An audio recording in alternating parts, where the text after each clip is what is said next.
I love this staff that was handmade for me. You can see it's beautiful carvings.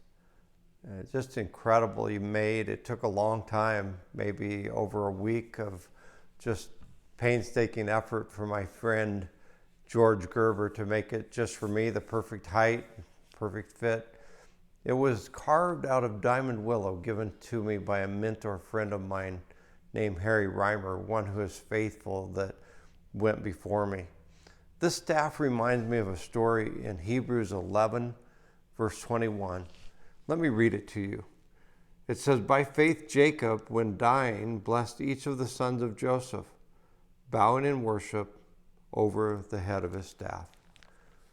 There with his staff beside him, the marker of how God had worked in his life, the reminder of his days as a shepherd and a nomad, Jacob looks back over his life, and it wasn't perfect. He was born the deceiver. He had all kinds of trouble with Esau. He had parents who favored him more than his brother, and it led to all kinds of jealousy and infighting and family dysfunction. But Jacob rose above all of that, and he became the one who looked into the future with his faith and created a blessing and a better road for those who would go after him. And so he leaned over his staff. He blessed the next generation.